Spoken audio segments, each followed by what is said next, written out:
When I was 6 years old, my grandpa got a computer from my uncle. We lived in Mexico, and while my dad looked through the computer, he found a giant folder with hundreds of SNes ROMs. My dad recognized the name Zelda since he had played the original Zelda for the NES when he was younger. He booted it up and I played for a little bit. My dad decided to copy all the ROMs into our computer.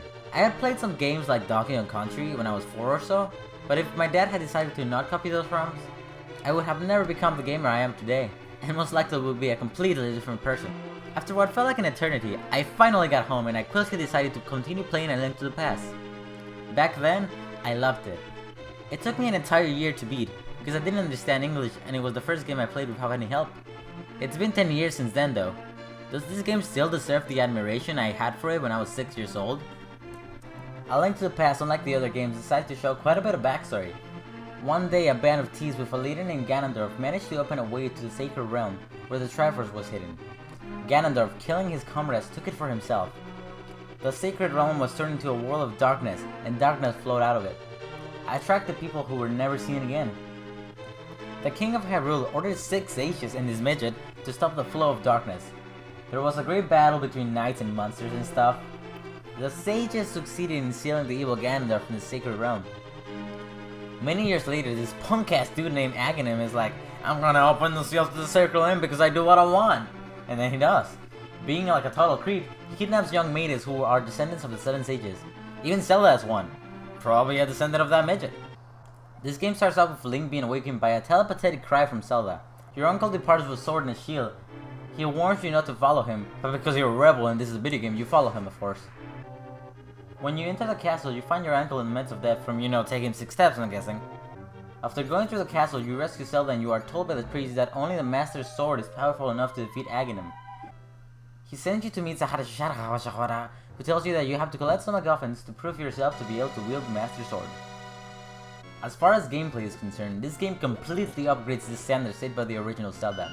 No longer are you bothered by the extremely inaccurate stabbing does in the original game. In this game, you do this beautiful swing.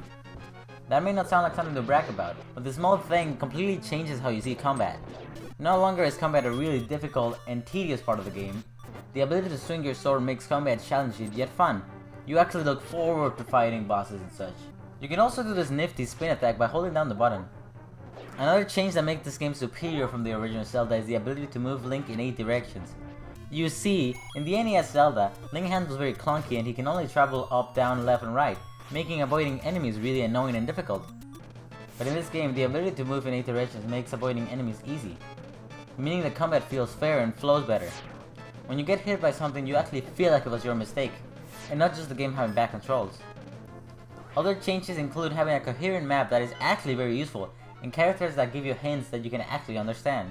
Master, you're using it and you can have this? What the fuck does that mean?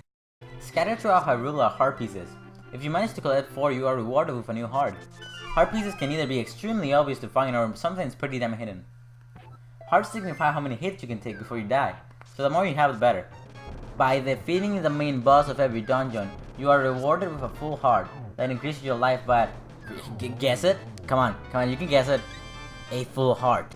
There is also a magic bar which is needed for items that use magic, such as the magic cape or one of the 2 canes. You can also find bottles which you can fill up with potions that can be found in many shops around Hyrule.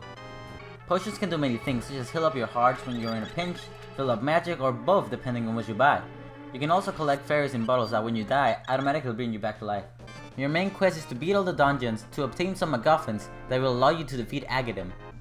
There are many side quests in the game though, that if you successfully beat, you can be rewarded with extra goodies such as heart pieces or rupees.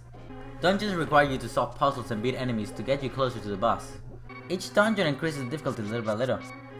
Every dungeon holds an item that will help you through your journey, such as the boomerang that allows you to hit faraway objects, and collect items that are too far to obtain, Pegasus boots that make you run faster, a bow and arrow that can deal damage from far away, and many others. When you finally defeat the boss in a dungeon, you are rewarded with some useless plot-related MacGuffin! What I always wanted! There are also some very fun minigames that can give you rupees or heart pieces depending on how you do. By the way, rupees are this game's currency. I didn't know Hyrule was in India. This game's presentation is fantastic. All the sprite animation is great, everything flows well and looks great, enemy designs are great, dungeons and overworld designs are also great. When it comes to the music, this game outdoes itself. Some of my favorite tracks in video game history come from this game. I remember most of the tracks in my head, which is always a sign of good music. I absolutely adore Kakariko's Village's theme. This theme is so damn relaxing.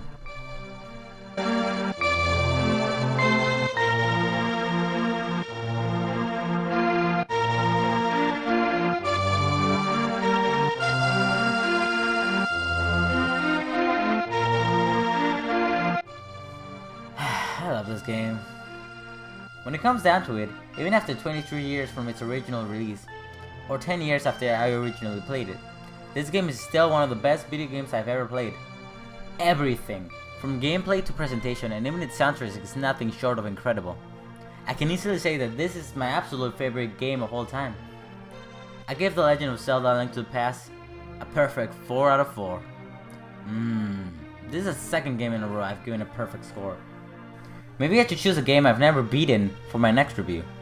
Well, that's a decision for later. Thank you for watching this episode of Amazing Reviews. I've been Felix Bellman. Have a good day.